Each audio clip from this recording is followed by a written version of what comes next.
And we are back. Welcome to the Bluegrass Soccer Cast, your home for all things soccer, right here in the beautiful Commonwealth of Kentucky. I'm, of course, your fantastic host, Mr. Jimmie Martin. Mr. Jon has the night off this week as he is on vacation. How dare he take a vacation? But filling in for Jon, we have an amazing guest that we'll bring on here in just a second. But before we dive on in, a couple of things. First off, welcome to those watching us on Instagram. Hopefully, it's working. If it's not, let us know on the YouTube or X comments, and we will make sure to get that working for the next one. But we're happy to be streaming now on 3 big platforms, as well as we've got a whole bunch of great podcasting platforms that we work with: Spotify, Apple, iHeartRadio, and so many great fans listening on all of those awesome platforms. But with all the business stuff out of the way, let's bring on our guest. He is the captain of the Bowling Green Golden Lions, as well as he's a coach in the youth academy, and he'll tell you his fancy title here in just a second. But please welcome Mr. Michael Swierkosz. Hey, Jimmy. Thanks for having me. How are you, sir? I'm good. How are you doing, man? It's been a bit. I know it's been a long time actually. Since we've had a good chat. Previous guest on the previous iteration of the show, Mr. Michael. Michael, tell us exactly what all do you do for the Golden Lions? It'd be easier to tell you what I don't do. I mean, that's honestly. a great, yeah. No, so I am, for the youth side, I am the director of coaching. So I oversee all our coaches, their education, and essentially all the teams here at the club. And my job is essentially to know every single player that we have, all 195 kids that we have at the club. And for the most part, their parents as well, relationship with them. And then, like I said, manage our coaching staff and coach, 25 different teams, it feels like. I was like, hold on, do we really have 25 different teams? No, but I coach 3 teams as well as alongside, I'd say, the 4th being the UPSL team that I still try to take part in sometimes. Now, you're still the captain again this year, right? For the UPSL? As far as I'm aware of, yeah. Unless Coach Evan makes a sudden switch. Unless he's not happy with me and there's a better one, which if there is a better one, I'm more than happy to take a step back and let whoever it is right to lead the team. It just matters at the end of the day, we have the right people in place, because it's not just one person who wears the armband. It's a group of us leaders who, at the end of the day, push the club and the team forward. So, well, let's actually dive on in there. I think that's a good place to start. I do want to talk more about the organization and stuff like that you all have been able to build down there, but we'll come back to that here in a moment. Talk to me about your journey. Like, how did you get to Bowling Green? Because I know you've got quite the backstory. Oh gosh. So I'm first generation American, or second generation. I was born here. My parents weren't. So my parents actually came over in the 80s. They actually met here. I was born in Passaic, New Jersey. I grew up there basically until I was 10. We then moved to Atlanta, Georgia, right outside of Atlanta and Cumming. I lived there for 4 years. I actually went to I actually attended my freshman year of high school there.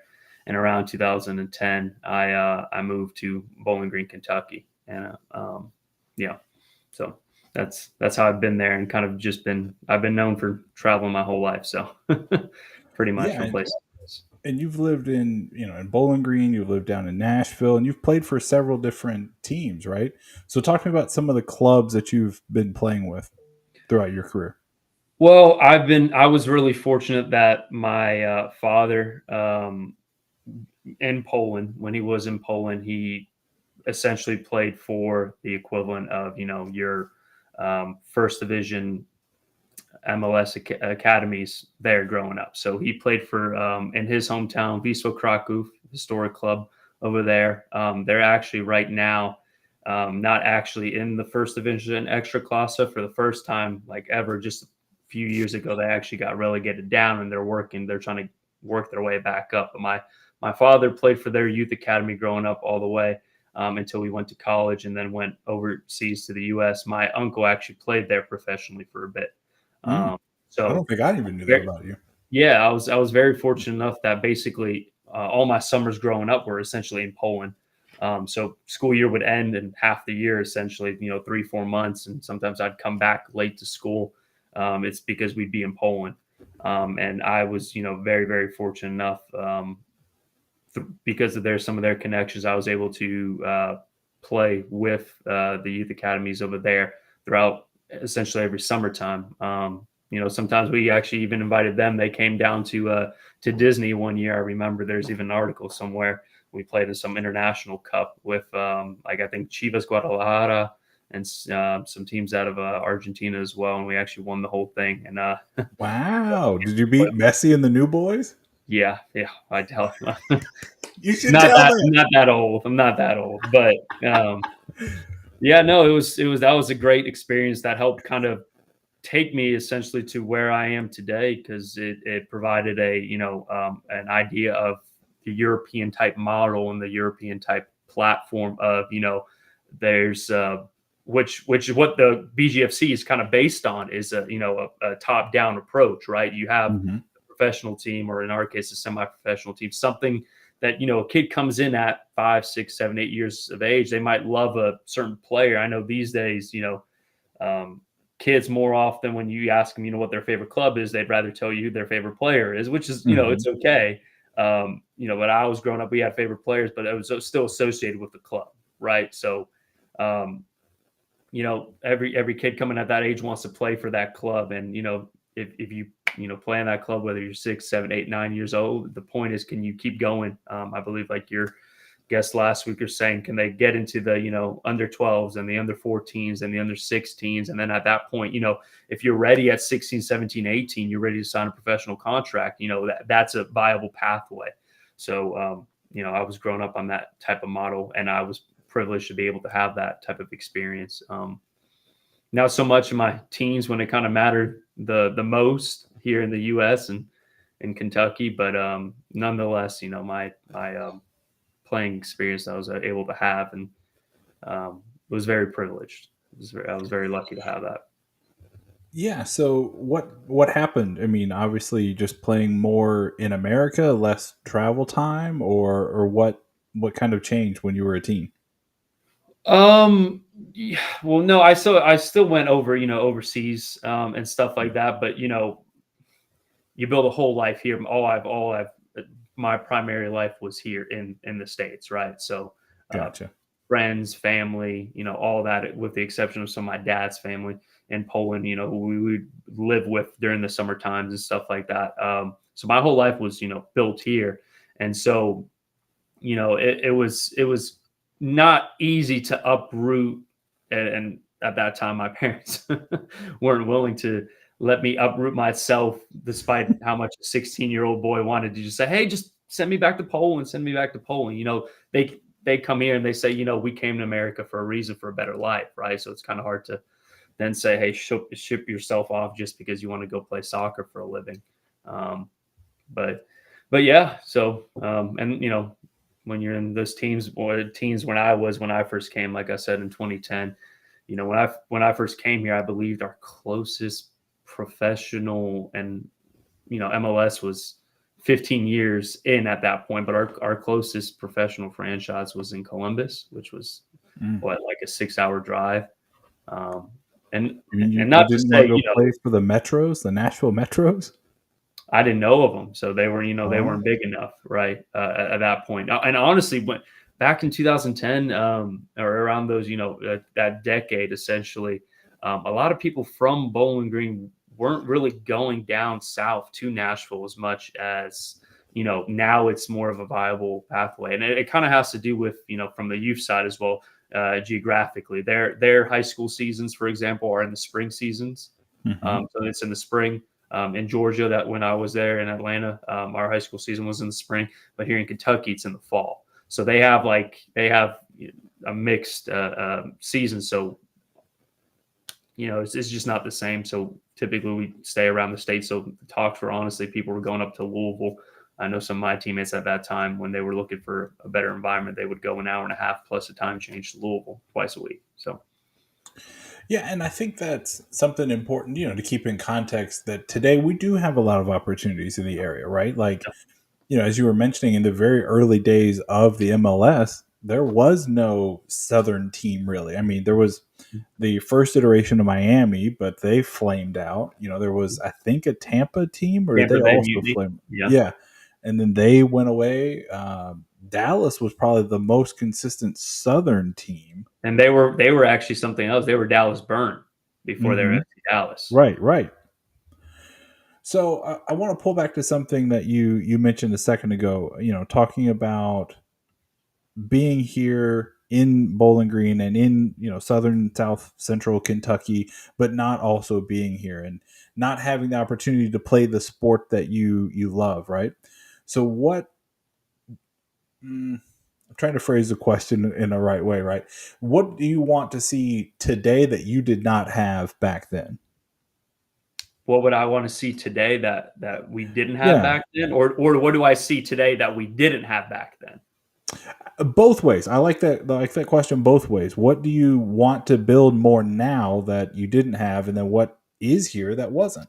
I still think, and this is not at all like, gosh, I need to preface this because it's going to sound like I'm taking. It's not shots at anybody. It's just how Oh soccer's yeah. developed later. No, it's just how soccer's kind of developed later here in the U.S. than it has anywhere else, right? Or just it's now getting to smaller communities. Like I'll tell you this, I know just access to just kind of facilities, for example, right? So like I think Bowling Green, for example, for right or wrong, we're 25 years behind on facilities, for example, on what we'd be able to access. We're now starting to make strides and paths into that type of way. But like I'll tell you, other than like the local high school, so you have to have a good relationship and work with.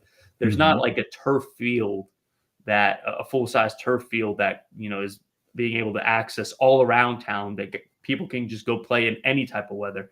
I was in Poland in the summer when if the sun's not out and it's it's raining a little bit, it's kind of chilly in the summer times.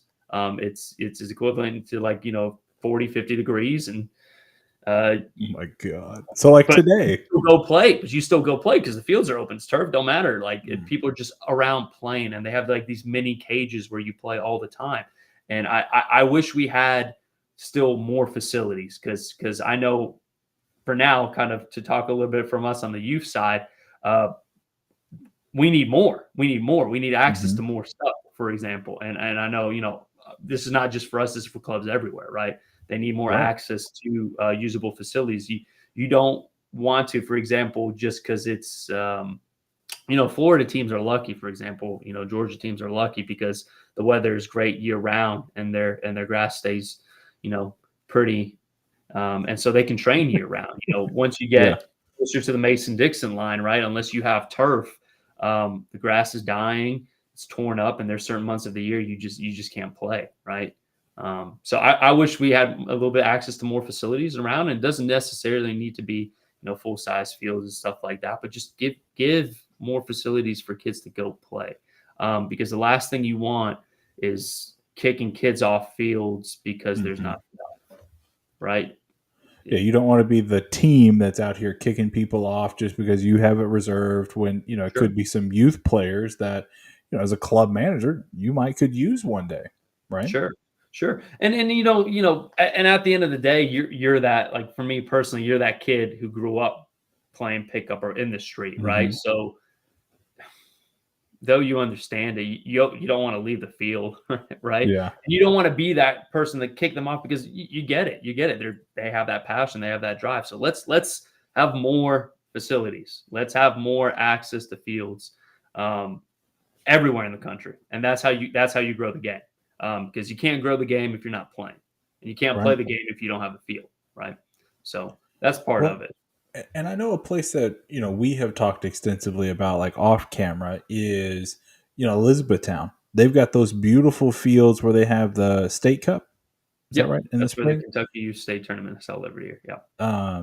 Great fields, grass. They're all grass, or is there a turf one? They have 2 turf fields that are side by side, and the Um, rest of them are grass, and they're beautifully maintained and all that. And actually, we're actually having our home tournament there in the spring this year. Oh, really? Mhm. Mm, okay, small little announcement there. Yeah, yeah. So we're still looking for a few teams to fill it in. It's gonna be a great tournament. We've got our best turnout so far already, and part of that is because we've had we believe it's more of a central location and it's easier for teams around the state of Kentucky to come. Hmm. But it's been great so far, and we're really excited for it. It's going to be a massive turnout, and then we can't wait. So, Coach Stockley, I know you're watching this. Bring Lexington, bring the youth on down. Coach Cruz, get a group of youth Yeah, coaches, come on we need some down. teams. Hey, We need some uh, more teams come fill it out. So we'd love to play their teams. We already play them in some league games sometimes. So come play us there. We actually have some teams playing league games there. For KPO or even Great Lakes or regional league games. We're gonna be playing some teams there. So that's kind of what we're trying to accomplish with this tournament too. So let's knock some things out. look at that. And, who knows? Maybe we get some connections. And then we can see a semi pro matchup in a preseason. I'm Hey, just saying. hey, why Next not? year, let's make it happen. Why not? Why not? Um, but on a more serious note, like it is important. I personally think this is my hill to die on, that all of our teams in the state, Louisville, Lexington, you guys, FK Han, Leopards, ugh, Pumas, like I think we all need to be playing each other. I wish there was some kind of, even if it was semi-professional, because like look, like FK Han is not going to beat Lou City. No shot, never going to happen. I don't care who they think they have on their roster, not going to happen. But it would be nice to see like an in-state tournament for B teams or something like that. I think that would be great. Well, they would have something essentially like that over like they have that in Europe, right? So where you Mhm. essentially to the point of the US Open Cup, right? But you're also, you're not so far in those type of leagues. So if it was the same type of setup as the European model that we said, right? So your loose city, it's a closed system here. Yeah. No matter what Mhm. league you're talking about, if you're talking about the U.S. soccer pyramid, go look it up in your tiers, your first tier, your second tier, third, fourth, right? Um, it's a closed system. There's not one league that has an open system like the European model. So, for Right. example, like a loose city, like a Lexington Sporting Club, like us, right? Whenever you were to get started, you would start at the very bottom of the pyramid of the total pool, right? And regardless, yeah, you can play those teams. You just got to go and Mhm. get promoted, right? Yep. Uh, but we don't have that. Maybe one day that'll change. I hope it will change. I think soccer needs more of a um, financial backing here in this country, um, and then maybe that will be the opportunity of being able to have an open system. But it also works in Europe, Jimmy, because Europe is about the size of the United States, right? Yeah, So like the whole thing. yeah, the whole thing. So that's why, travel, for example, that's part of the reason for the closed system. Because you can't have your local teams from New York end up playing your teams from LA, right? Unless Right. they have the financial resources to get there. But at the same time, maybe they take maybe there's another approach. I know, like England, for example, has regional leagues that build into the national leagues, right? Mhm. I Um, mean, so you have Wrexham, they were in the Wales, I yeah, can't remember. the national league. There it Yeah, they goes. were in the Yeah. national. Yeah, so you have to build it, but if they were to keep going down, or some of the teams that they had, that worked their way up there, they had to win there, and it's so crazy. They have like 30 something levels there in England, right? Like Mhm. it's you have to like it takes it would take almost a lifetime for one person, for example, you start a club to work your way all the way up until maybe you finally get to the football league over there, the the Right. league two. Well, I mean, just look at, So what was it, Leicester? No, who's the Luton Town? They had a guy that had been with them when they were like 3 rungs down and is now with them in the premier side. Like, but I Yep. think one of the biggest issues for new clubs, you guys, even Louisville and Lexington, it's money, it's capital. You have to have the finances, and you have to have an attractive package to these leagues to get in. It has nothing to do with reputation. It has very little to do with on the field accolades. It's all about the green. And I think Yeah. that's one of the things that makes the closed system, like you're talking about, so frustrating. Because I mean, I'm not trying to butter you up, but I truly believe like you got a good package here in Bowling Green. What you all have accomplished, you can see the trophies there behind you. Like, you're winning games, you're pushing a region forward in a sport, but without deep pockets. And I don't know what Yeah, financing it's look like. frustrating because yeah, it can be, and it's not just also within the senior side. Of course, that's the obvious one, right? It can be with the Mhm. youth side as well. But I think the best way to describe it is no matter how good you get within that closed system, there's always going to be a ceiling, Right. and you'll never break through that ceiling unless you have a sledgehammer, which in that case, that to use as the metaphor is the money, right? So Right. unless you have like crazy investment, and let's be honest, here in this country right now, we're not there yet. Hmm. But maybe we will be one day. Who knows? Who knows what happens after 2026 World Cup we host, right? The last one we Yeah. hosted was in '94, and what happened in '95? MLS started, right? Hmm. Um, so I think we're going to have another crazy boom here in 2 years, and I hope so. I hope it draws even more kids to our game and just more people in general. Yeah, and you bring up a good point there. Like, what is kind of the future? And I want to pick your brain on this. Like, when you're talking about the MLS, right? They seem, in my opinion, very clearly they want to break off and have their own pyramid, Yep. right? They didn't want to be involved in the Open Cup at all. They were going to send B teams. I will be surprised if players, like a Messi or any of the players for Nashville or Cincinnati. I would be surprised if any of their A guys even play in those, especially those first 2 or Yeah. 3 Until rounds, the later maybe a rounds. semifinal, maybe. Until the later rounds, I'd say exactly semifinal, final. Yeah. But then you've got like the USL, which had proposed potential promotion and relegation at a time. So when you're looking at those two systems, they don't go together. They don't play well together.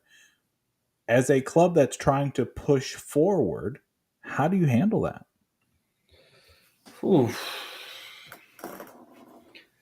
I guess I mean it's the system. Like we said, we're limited, right? So it's not Right. really what can you do, and that's where you got to learn how to not be frustrated because excellence is being able to operate under any type of circumstances or conditions and adversity, right? So, Right. um, can we have an effect on? Can I have an effect at this current moment on the closed system that we have here in the country? No.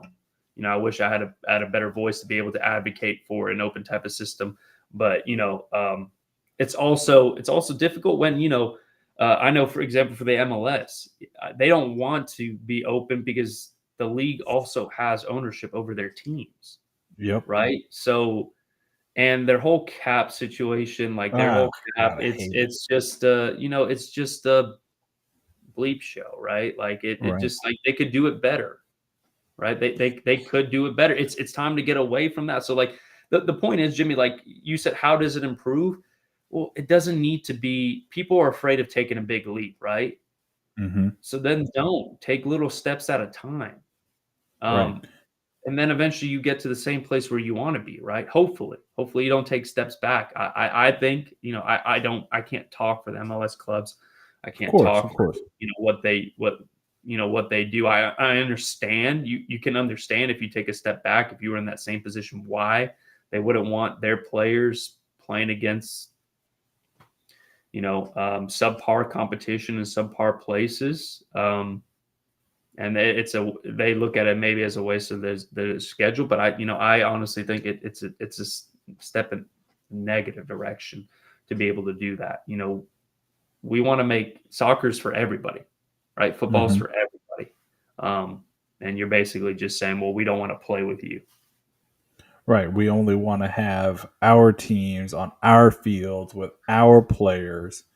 And that has to be frustrating as a coach, especially a youth coach, because you want your players to strive towards that, right? You want to see them striving towards the MLS. But if it's not going to be a system that allows them to get in, that's got to be insanely frustrating. So good luck dealing with that. Yeah.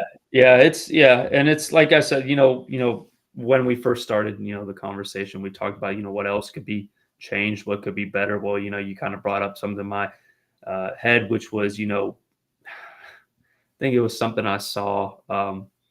So the whether it's child labor laws or whatever it is, but it's different like in Europe, right? For example, you come through the youth academy. Let's use, for example, like Josh Widener, who just was at Loose City and then signed for Benfica, right? Unless it's changing a bit, and I'm hoping it is. I don't know, obviously, the full details of his deal and everything like that. But like in Europe, if a kid, goes through the youth ranks, even if he wanted to move from one youth club to the other, they own his rights, right? So the other club would have to pay for his rights. So let's say a kid out of, let's just say, Wrexham FC, right? He's a great new Welsh product, and Real Madrid wants him. Real Madrid will pay Wrexham a transfer fee, right? And then Wrexham can also put in his contract, wherever it is, somewhere, that every time he gets transferred, every single time for the rest of his career, they get 2%, 5% of the transfer value. And what does that do? And it may not seem like a lot, but 5% of $1 million, 5 million, 10 million, a lot of money, right? If the kid turns into a superstar and he's sold for 50 million in today's market, 50 million euro, and you take 5% of that, right? And what do? Then they put that money and they reinvest in their youth academy. So that's what we talk about, where soccer over there is just a juggernaut, and it's just financially crazy how much money is poured into the sport over there. But that's a way of doing it, right? So like if, Christian Pulisic went from Hershey, Pennsylvania to Dortmund, I think I read that they didn't even really get any money from it. Like that's absurd. Can you imagine like when he transferred to Chelsea from Dortmund, when he transferred to AC Milan from Chelsea, like that's money that club could have used for facilities if they wanted better facilities for the kids to be able to have. Better coaches that they could bring in, right? To fund other scholarship kids like Christian to make another Christian Pulisic, right? And it's just. Well, and then, as a coach, that has to be terribly frustrating, because then it almost puts you in the mindset of like, well, how hard do I push? Right? Do I push good enough for this system, or do I push the player to be the best that they can? How do you manage that? No, you always you put yourself in the position of a player. So for us as coaches here, is you put yourself in the player, and like, how would I want? What would I want my coach to do for me? Right? I would want to be, I would want my coach to push me, and that's what we do here at BGFC. Right? We push these kids to get to a higher level, to get to another platform. That's essentially what we do here. We 100%. Just try to break barriers and get them to the highest level they can. And if they exceed what we can give them here, then we've done it before in the past. We 100% then let them go into a better opportunity, and that's great, because then other kids show that, like, hey, we're able to do that, and that attracts other type of players to say, hey, like, I want to do exactly the same thing. I want to be sent to Nashville. I want to go to Nashville. Right? I want to go to St. Louis. I want to go to other places that we've sent kids to have a chance of getting a professional environment, or still doing it within the UPSL team, right? Like we still offer that within the senior side as well. So, we, as a coach, you always want the best for your player. And especially for us coaches here within the club that we have, we've all, played at a high level and coached at a high level. So we train kids to want to get to that high level and achieve that. And we don't. Good enough is not enough here. we have the golden standard. You got to match that. There you If go. you don't match the golden standard, then you might be needing to look someplace else. Well, and you mentioned some of the players that you've kind of moved along to different clubs and stuff like that. You've sent players to St. Louis City Academy. You've sent players to Lou City, yes, Mm-hmm. yeah, Lou City, Nashville.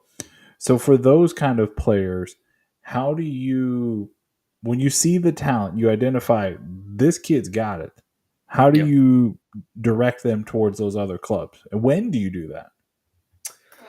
Well, first when we bring them in, so it's a bit of process. Part of it is the platform of what we have, right? So and Right. where we play.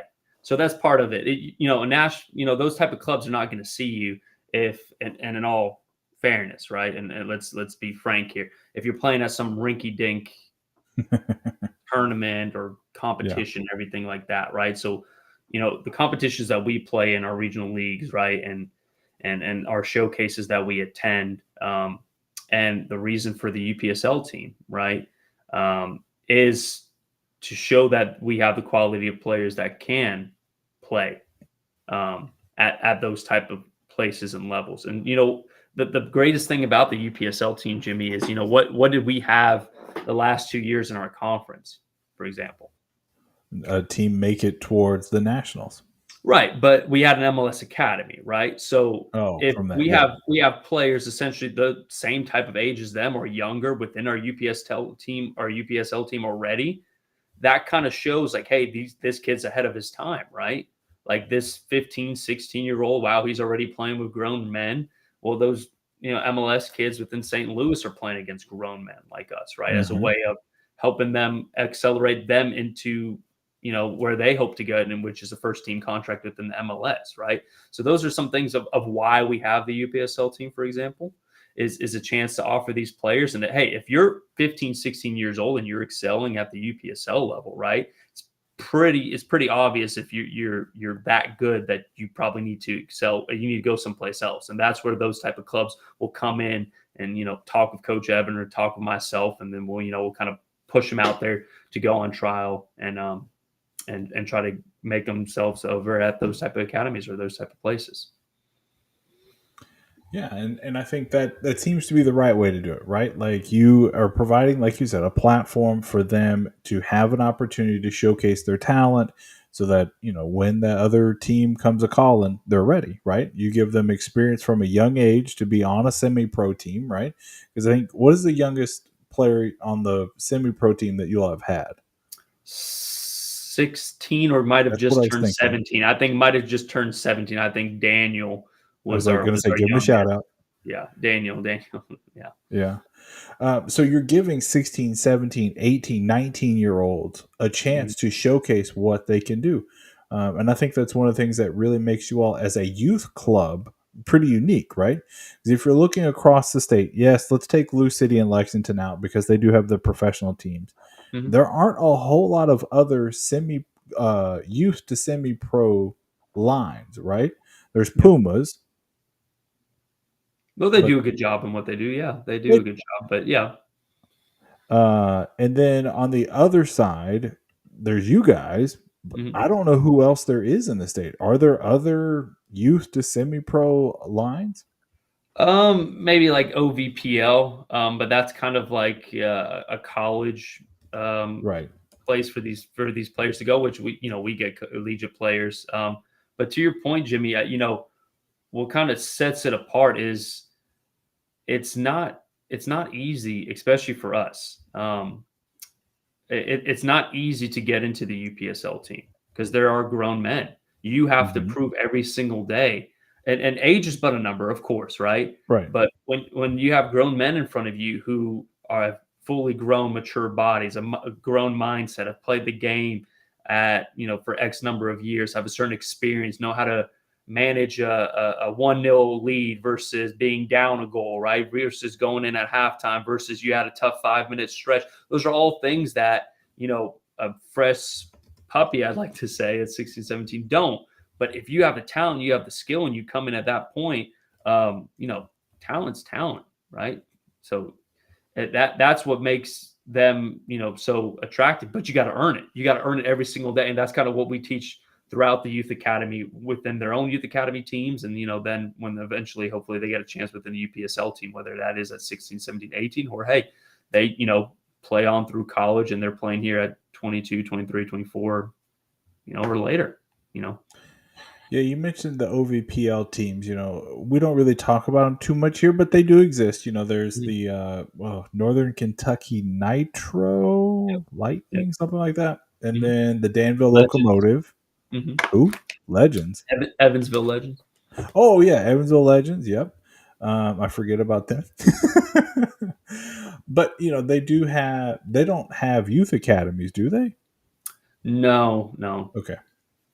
No. Yeah. They So don't have really, a they don't have a top-down system like us. Yeah. it's just you all and Pumas in the state, other than the big two. Yeah. Yeah. Wow.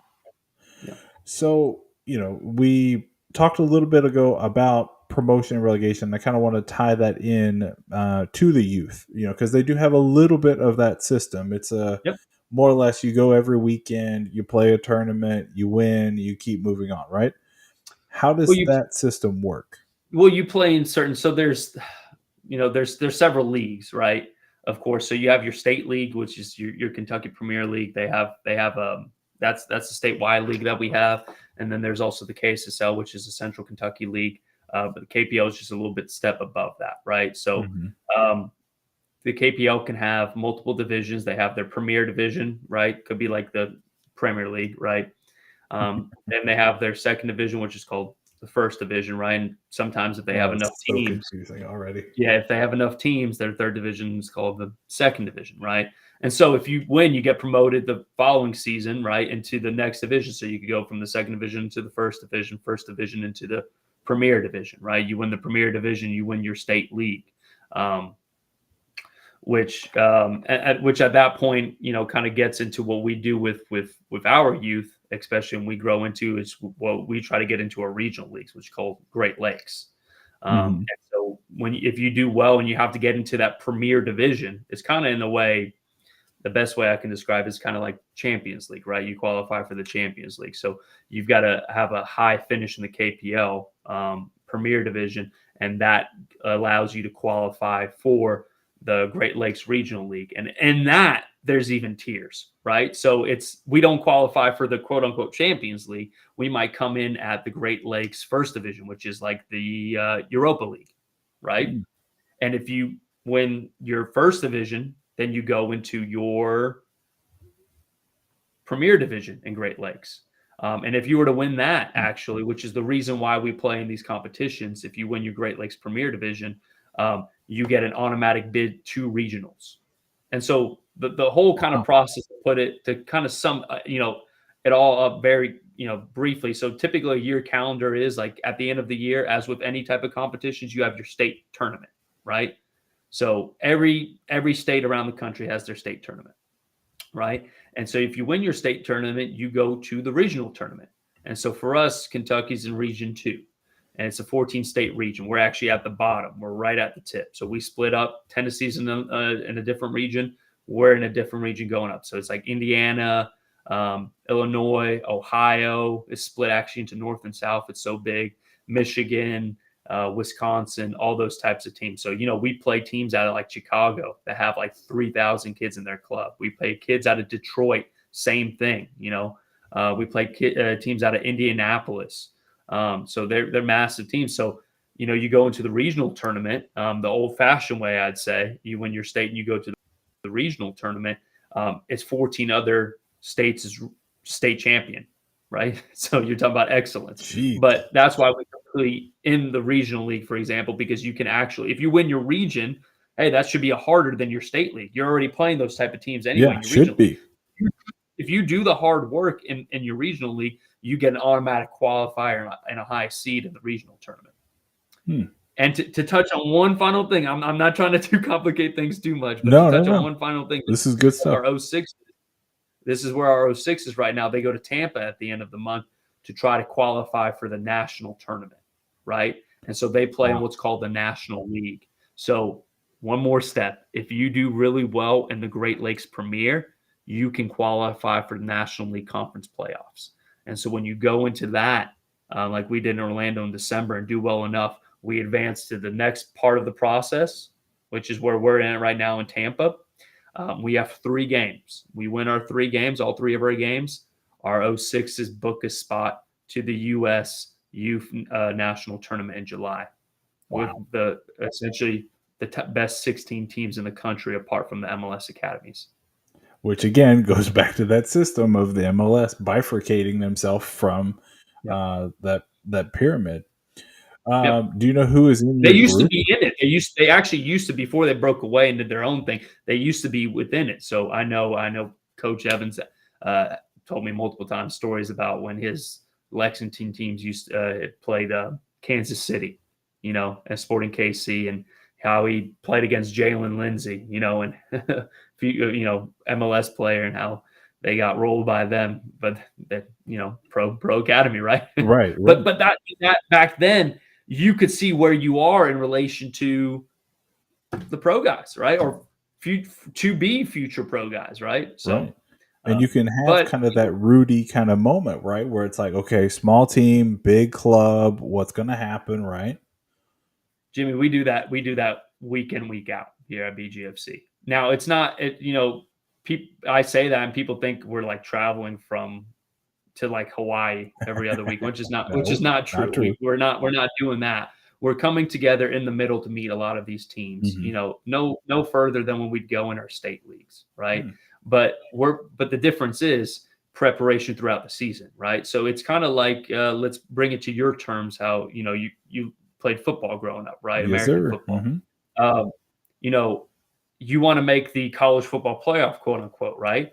Well, your strength of schedule helps you get there. Right. Right. So we don't, when we go into our state tournament, we want to go playing some of the best teams that we've seen in our region, because playing, weak competition. And like I said, this, within our state or even just around, doesn't help prepare us for our end goal, which is to win our state cup, which is to win the region, to get to nationals, to play in the national tournament, right? To be one of those top 16 teams in the nation. You want to play some of the best teams from around the region and from around the nation, because they help sharpens iron, right, baby? I mean, it just truly. And if you don't do that, that's not going to help prepare you. You can go around winning games 13-0. But when you play a real team and get your butt kicked, right, you lose 13-0. You don't know how to manage those type of situations. So you got to play those type of teams, even if you get your butt kicked, right? You got to play those type of teams week in and week out to see where you're at. And then also how to manage to play those type of teams, because there's an art to it, right? In the pro game. Luton has to play Chelsea on their schedule. They have to play Man City. They have to play Liverpool, United, Arsenal. They have to play those teams. And they have to find a way to take points off them. That's part of the process. And it's just such an interesting thing to think about, right? Because you all haven't been around that long, right? When did 2022 or no 2020? End of 2020. Well, the youth academy, the youth academy, yes, 2022. Yep. Yeah, so Youth Academy 22, 2020 for the semi-pro, right? So you all haven't had a decade. Y'all even had 5 years to build on what you've got. So how have you all kind of broken up or broken into, disturbed? I don't quite know the right word I'm looking for here. Like the scene here, and elevated the city and given people the platform. How have you done that? Well, I think primarily it's soccer people making soccer decisions, right? So that's a lot part of it. And again, like a lot of clubs here in the state are built on, and there's nothing wrong with it. It's just to their perception, but they have sometimes parents running their board or their club and making decisions for them. And, it could be situations sometimes where, hey, Jimmy, you're the president of, let's say, Inter Bowling Green, right? You're the president of Inter Bowling Green. IBG. Yeah, let's go. Your 12-year-old son is playing with hold on, how did that happen? I'm just saying, your 12-year-old son's playing within the club, right? But for whatever rhyme or reason, he's just Maybe he's just not good enough or not yet. Maybe he's not at that stage. So he's riding the bench. You just don't understand it. And you as the president, you know better, right? You're a parent. You might have not played a lick of soccer at all growing up, but you go, you know what? I'm going to fire this coach. You could do that within your right, or whatever it is, right? Or whatever the process is, right? So it's just about, like anything in life. I'd like to say, I usually like to use the metaphor of, hey, if your teeth is hurting, you're going to go see a dentist, right? If you need surgery, you're going to go to a surgeon. You don't want, you don't want your local ice cream shop parlor guy doing your surgery on your neck. It's not the right. You're going to go see a specialist. Yeah, and so that's kind of where we've been able to take steps forward. Is we have specialists in what we do. We've had people like I mentioned before who have played at a high level and who have coached at a high level. We have one of the highest licensed coaching staffs, not just in the city but in the state of Kentucky. And we're very privileged to be able to have it, and we keep growing, and people keep wanting to come to us about that. So that's where honestly the proof in the pudding is we have the right people in place to do the work. And there's no secret to it. There's no special sauce. Is we put our head down and work, and whatever other noise is going on, we avoid it, and we just focus on ourselves. And there's a reason why. That's part of the reason why in our very first year we sent 19 kids to go play college soccer. So in 1 year, there's no, you're not doing that at that level if you're not doing something right. So, and I know that had to shake things up in this town, right? So how do you deal with other clubs talking mess, because they all do, and then but also how do you deal with parents, right? Like the soccer mom, the soccer dad, like you were mentioning in your example, like that is such a real thing in youth sports. How do you handle that kind of stuff? Well, you want to be aware of it. I think I think the Lexington Sporting Club's coach last week kind of said the same thing, and I kind of agree on it. It's being aware of what's going on in the community. You got to be aware of what's going on in your community, because you don't want to get bitten in the back, right? Not being aware of something. So you want to be aware, but ultimately at the end of the day, you got to just control what you can control. Right. Don't, whatever they got going on, all power to them, all the best to them. You want to talk about it, don't care. Doesn't matter. We focus on what we're doing. And we're going to continue to focus on what we're doing and building success and what we're doing. And everything else outside of that, we do things the right way. And bottom line, if we get results for it. And that's it. I mean, I think it just speaks for itself. We're not too worried about outside noise. You can only focus on what you got in front of you. So, yeah, and I think that's a good jumping point for us here to do the best you can, right? So we've talked a lot about the semi-pro team, the senior team for the Golden Lions. And we've also talked about promotion and relegation on this channel a lot through different variations of conversations. If an opportunity ever presented itself for Bowling Green, would you all be interested in that kind of system, and how would you get there? I mean, naturally, right? Like, I think naturally that'd be a way, as long as it's, sustainable for the club to be able to do so. I think absolutely. Anything, look, our goal and our mission, and you can go look it up. We preach it, but it's on there. It's on our website. It's part of our core values here at the club. Our core mission is to provide the highest level of soccer within our community here.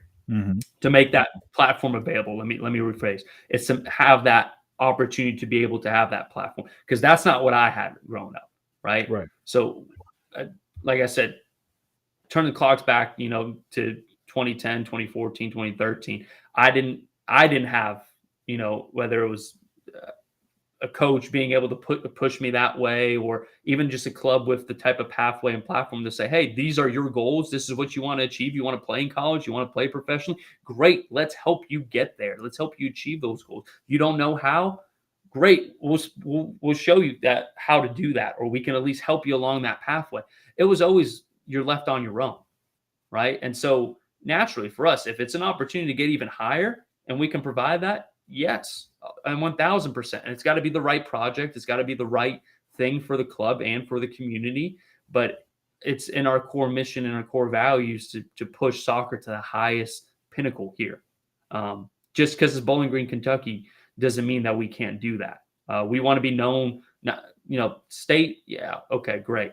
We want to be known regionally and nationally, and we're doing those things already by going to these national events that we go to already.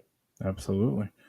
And so, as we're kind of looking towards the season, you had a bit of an off season, between last spring and now, where you kind of spent some time with down in Tennessee Tempo, right? Like you were helping with them a little bit, not like you didn't transfer, nothing like that, but like you did spend some time down there. What was that experience like being so involved with BGFC, getting a little bit of time with Tempo? Yeah, I just we took a break. We didn't have a fall season, and I came off of probably my best season for the club in the spring for BGFC, and I honestly I had a love for the game and passion. I didn't want to stop playing, and I just wanted to stay in form. And Gift and Poku and all the guys down at Tempo were very kind enough to have me. The environment was great with them. It was competitive every single day that I went with them. I really enjoyed my time. Lots of respect for those guys. And I was just, very thankful for them to give me an opportunity to play some football for a couple months until Right. I got hurt. So, Well, because something that you and I have talked about off camera is your ability to stay in shape, right? Because there's a difference. We all know sports shape and in season sports shape are totally yeah. different, right? Oh So yeah. now that we're coming into the season as a player, how are you feeling? Well, so I actually ended the season in a not so great way last fall by partially tearing my Achilles. Oh, I didn't know that. Yeah. Yeah, I partially tore my Achilles. It was actually right before we had a big US Open Cup game. Um, Oh, yeah. And I remember it still to this day. Poku's got his arm around my shoulder and saying, "Hey, like guys," to everybody, is just like, "Don't guys take it easy. Nobody get hurt. Big game on the weekend. Everyone's going to be needed and played, right?" And I'm like, "Okay." Like I'm getting back in the swing of things. I'm feeling good in training. I was having a great training session too. And then, this is why this is why athletes say they hate turf. I go mhm. in and I overexert myself for a challenge, and the bottom of my heel cleat gets caught in the turf, and my knee goes one way, my foot goes one way, and I hear a pop. And at first, I thought it was my ACL, Oof. um, but it was my Achilles. Thankfully, I didn't tear it completely because then I'd be out for about a year. Yeah. Um, it was a partial tear, and I was basically just, that was 15 weeks ago. It was right before Thanksgiving. It was the week before Thanksgiving. So I had to Oh, sit and cheer on the guys, and unfortunately, we didn't get the job done, in the Open Cup, and then I just missed the playoffs as well for the UPSL, so it couldn't happen at a more heartbreaking time in the season. so wait, hold on. But I'm doing the mental math here, and I have this calculus, mhm. so the math, not my strong suit. But you all, Bowling Green, you're moving back home to the pit. It now has turf. How are Yeah. you feeling about that, knowing that you just got injured on turf? Well, and it maybe it could have happened on grass, but grass gives away a little bit, right? So that's part of it. If you plant your foot hard enough, typically grass leaves a divot, right, and hope gives away a little bit. But I mean, it's we're thankful to have the turf because that means we can have games in any type of condition. I mean, we know what it is. I think every footballer you would talk to would tell you that they prefer playing on grass. Hmm. But it's just, it's a necessary evil. And we're just very thankful to be able to be back at the pit back home. And whether it's turf or whether it's grass, we're just happy to be back there. And yeah, it's right now it's been a kind of day to day process. Still, I got released from rehab about 3.5 weeks ago, so I'm slowly building back into it and running. And I'm just trying to get that strength back in my calves. to be ready by the start of the season. Thankfully, I have a month. I was able to play a bit at tryouts. I was able to get through a little bit. The coaching staff's been working with me pretty well on managing me. And I know myself, as a elder statesman now, a veteran, Shut 28 years old. I know my body at this point, right? So the older you get, you kind of know what you need. Right. And so I know what I need to be able to take care of myself and to get myself ready by the time the season starts in our first friendly.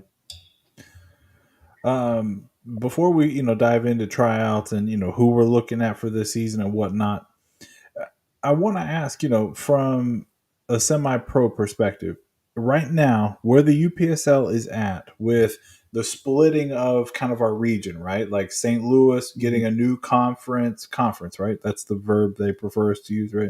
Yeah, they're in a new conference. Yeah, so they're in the Gateway. They pulled Pumas. They pulled Evansville. They pulled a new team out of. Pumas is not there.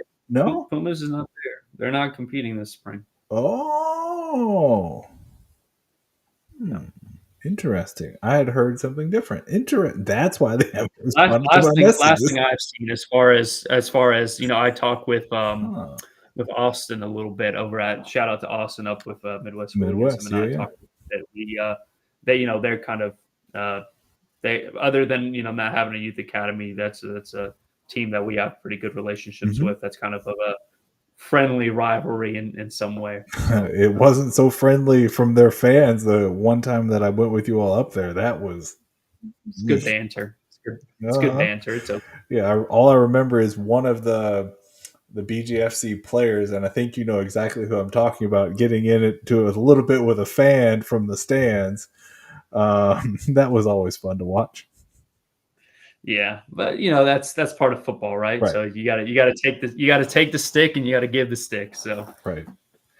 But so is the UPSL enough for you all right now? Like, is there still room for you all to grow in the UPSL? Or are you all ready to jump? No, I mean the UPSL currently at this time fulfills what we're looking at the club for the current options we have. For the future, if better opportunities or options come about, that's something that the club has to reevaluate at that point. But at this point, we're fully invested in this spring season and making a deep run and getting back to winning trophies and competing at the national level for the UPSL. So that's our primary focus for this season is, can we get back to winning some trophies and make a deep run, and then anything after that point that'll come later when the club reevaluates some of that stuff. So right. So if we're looking at some of the things that we have changed, or some of the changes that have happened within the UPSL Kentucky Tennessee Division Premier Conference verb, we've had a lot of change, especially in this region. So no Pumas, no longer any teams from E-Town. You've got Southern Indiana FC, which is a new club from New Albany, which will pull from Louisville a little bit. You've got multiple teams down the Nashville area. You've got pre-college DA, Tennessee Tempo. No Nashville Knights, or no easy wins like that, right? But the reason I'm saying all that, you've got a lot of movement in the region. How do you all build a roster from that, from all the movement and from the talent that's in this area? Just by continuing to do what we do best, and which is offer a excellent product, right? So and that's to the players. To the players. We give them something here to play for. And what that message is for each individual player could be different, right? At a semi-professional level, it kind of varies what exactly you're playing for. Some people are playing for the passion, like me, still wanting to play because I love the game so much, and why you wake up early every single day and do it a little extra more. Some people are playing as an opportunity to use us to go someplace else, like I mentioned, right? To go seek a professional path. And then and it's okay. Some people are up there because they want to see their face on the social media. So True. and No, get and I think so it's interesting to see so much change within a very short amount of time of me being aware of and covering this stuff, right? And you look at just in Bowling Green, right? You've got you all that have been here now. This is your fifth season, but then you've got some competition in town here between FK Han and FC Leopards.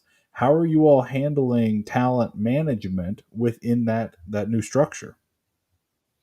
I mean, we just our guys that are loyal to us, stay and they see there's no question as to why you continue to play with us. The guys who are loyal with us, right? They Right. they see a the performance environment that we set, the training environment that we have set here, and the goals that we have set ready to achieve. I can't speak on other clubs and what they're doing personally, but I can just speak for what we're planning to do this season and what we have, and I'm really excited going into this season. Honestly, Jimmie, I'm you know, talking with some of the guys, here before, this has probably been the most exciting I've been heading into a season since we started the UPSL. Mm. I'm not going to put out anything as far as, where we're going to finish or put any, Oh, come on. predictions, That's where I was going anything next. like that. No, but but I'm really excited to start the season because I think we're going to have a really strong squad.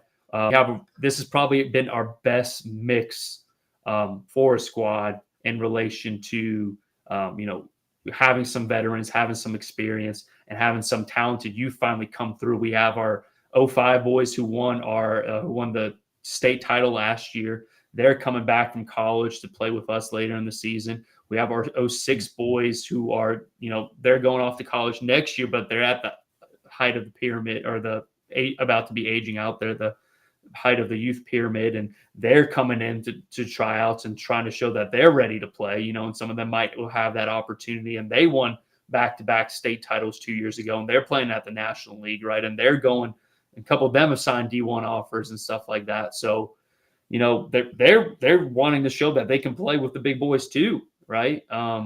So it's been a really good mix, and I'm sure you could talk to the coaching staff at some time. And I'm sure Coach Evan would tell you likewise. So Yeah, we just had, or you all just had tryouts 2 weeks ago, right? at the end of the January, yeah, Yeah, so like two first weeks ago. first weekend of February, I believe it's been. Yeah, whew, I know, 10 days fast. My God, 10 days it's ago. already the 12th. Holy 10 crap. days ago. January felt like it took forever, didn't it? But February's been Yeah, going off pretty quick. that snow right in the middle, that just killed it. Anyways, we're getting way off track here. What was the turnout for that? Any kind of guys that you were really, really excited about? Well, I was really happy to see a lot of returning guys. So Mm. we will have a good returning core, and that's important, Jimmy, because it builds continuity, especially from what I talked about. The very first thing I said getting on here, which is a leadership group, right? Mhm. Um, there's so much to be said about little nuances of you know having 5, 6, 7 core guys who have won at a high level, who have won trophies, who know how to manage games, who have done it, and then continue to do it, and then those guys can help teach the new guys coming in, right? Because otherwise, if it's constant roster turnover, which we had the very first 2 years, it Yeah. leads then to inconsistency. And the league is now better. Our conference is now better than it was when we first came in, and we like to Oh, for sure. hopefully say that we played a role in that. But this I'm really excited with what we got, and I'm happy to see a lot of returning guys, a lot of familiar faces. Can't wait to go back into games and war with those guys. But I'm really excited to see still familiar faces because I'm really excited to see what youth guys might be able to step up and excel past the youth academy and show that they might be ready to get some minutes at the UPSL level. And so then we go from a player coach relationship to being peers, right? And Yeah, player to player. that's a really cool thing to do. Yeah, and I think you all have a really unique setup. I mean, we talked extensively about the youth academy that you all have built, but I think this is exactly what it's for. Like, it's there to help the semi-pro and eventually one day pro team. Hopefully, right. Hopefully, yeah. Okay, there we go. I'll take that. Mm. Uh, um, but I'm really looking forward to who came out to training. I was not there. Full transparency, I have no clue who you all are assigning. But is there any player that came back, any new player that you're just like that guy's going to make a difference? We have one potentially who I think could be the best player in the UPSL. Whoa. Okay. But we'll Let's see. talk about that. We'll Are see. they We've got to be able to keep them here. So okay? we've got to be able to have the right environment. So I don't want to get caught with my foot in my mouth when we start the season. We don't have them. But Yeah, if we're able you to keep barely them, have an Achilles. You need to keep all yeah, your teeth as well. yeah. If we can keep them, we can start the season with them. Then I'm pretty confident that he's at least right up there, and we Like could do some real on special par things. or better than Poku down in tempo. Um, Well, Poku's a different beast, you know. Yeah, that's why I'm asking. Poku's got different type of experience. It's kind of on the other end of the spectrum. It's more of a Okay. younger guy coming in, Mm. who still has some experience and playing at some pretty top level places. So if we sign him, then I'll send him your way. All right. Okay. Well, make sure you stick to the Bluegrass Soccer Cast on all your social media platforms and our website for all of those updates. But Michael, we are not done here. I still have some questions for you about the Sure, upcoming season. sure. We talked about some of the new teams coming in Bowling Green. Just kind of quickly going over beyond Bowling Green, right? Mhm. So the entire Kentucky Tennessee division conference, whatever, pre-college DA down in Nashville, returning again. They seem to have been a little bit of a thorn in the Golden Lions side here and there. New team, Southern Indiana FC, out of right across the river from Louisville, Jeffersonville. Tennessee. Yeah. Tennessee Tempo, of course, everybody who follows UPSL knows who they are and what they've been able to accomplish. But we've got three other new Tennessee teams, at least new to me. Jackson Boom, they came Last in the fall. fall. Yep. So this will be the first time the Lions and them play. And Mhm. then we've got two new teams down in Chattanooga, Paul DePay FC and then Chattanooga United.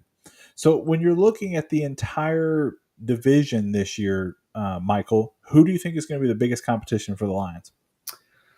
I mean, I think from a historical standpoint, you got to always put Tennessee Tempo up there, and Yep. maybe without having some bias because I know some of those guys, and yeah, I think it'd be a friendly competition. I can't wait to hit the pitch with those guys and then give it to them and tell them after the game, right? But Yeah. um, of course, them. I think they're up there. You got to always respect them and what they're doing. Gift and Poku run a tight ship, so you got to respect them and what they do. PCDA, they've shown that they've made progress every single year that they've been into the Mm-hmm. league. Now they did just lose. I know that young kid up top, Argiri. Um, Oh yeah, yeah.